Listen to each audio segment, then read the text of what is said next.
It is a third of a century since Ayatollah Khomeini sentenced Salman Rushdie to death for writing a novel, The Satanic Verses.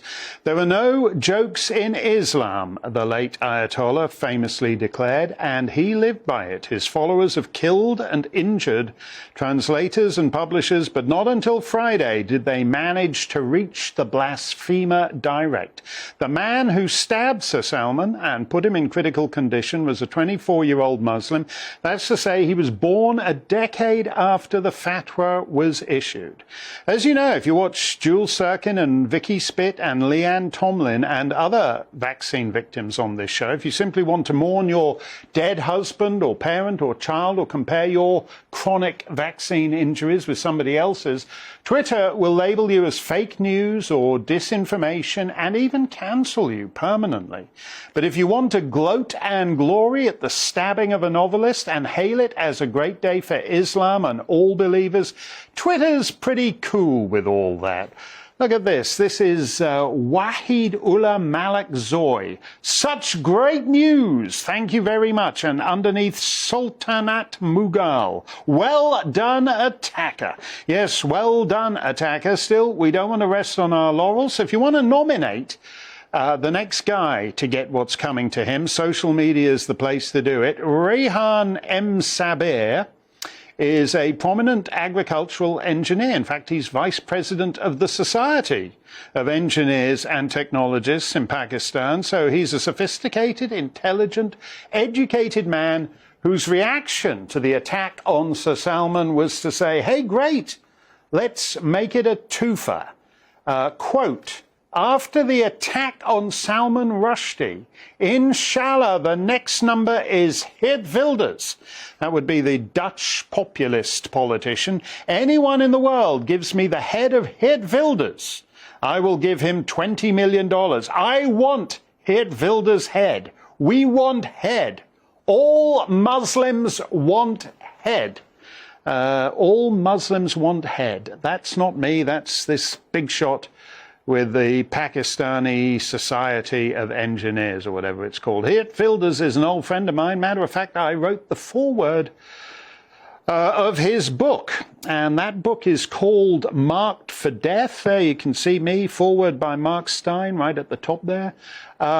It's called Marked for Death, but the vice president of the Society of Engineers and Technologists has decided he's sick of waiting, and he's upping the ante and juicing the pot with an extra $20 million in it. How about JK Rowling?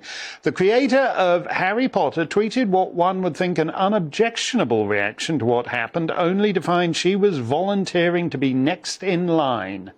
Said JK, feeling very sick right now. Let him be okay. Don't worry, says Mir Asif Aziz. You are next. Last week on this show, Yasmin Mohammed and I had the kind of conversation on Islam you don't hear terribly often on British television. It's not pleasant, but given the realities on the ground in Rotherham, Telford, Oldham, someone needs to initiate that conversation. So the first thing that happened immediately afterwards is that the prominent British Muslim Roshan M. Saleh, editor of 5 Pillars, tweeted that he was going to Ofcom about it. Here's his tweet. Yeah, clear a case of hate speech as I've seen on British TV. And he said that we had clearly incited against Pakistanis and Muslims. So we asked Mr. Saleh to come on tonight's show. Some no-name minion of his responded that he's on holiday for the next fortnight. Yeah, here we go. Roshan is on holiday and not available this week or next. He will be back the week after. And that seemed a bit odd, as he was just Facebooking about his Ofcom complaint a couple of hours ago. But we'll keep the invitation open, because I'm bored out of my skull by the big shut-up. If you're lucky, they just go to Ofcom and get them to shut you up.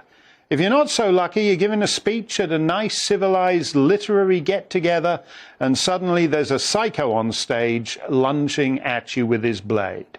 But they're merely different points on the same continuum. Islam doesn't want to be subject to the same vigorous critiques that Christianity is to put up with.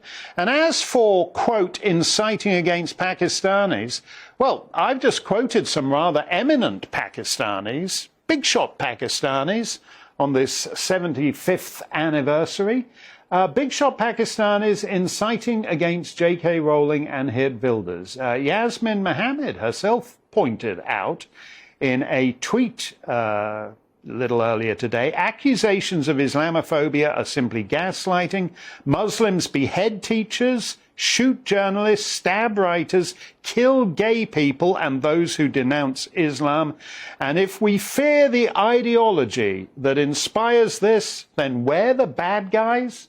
And with that, she was banned from Twitter. Boom, vaporized.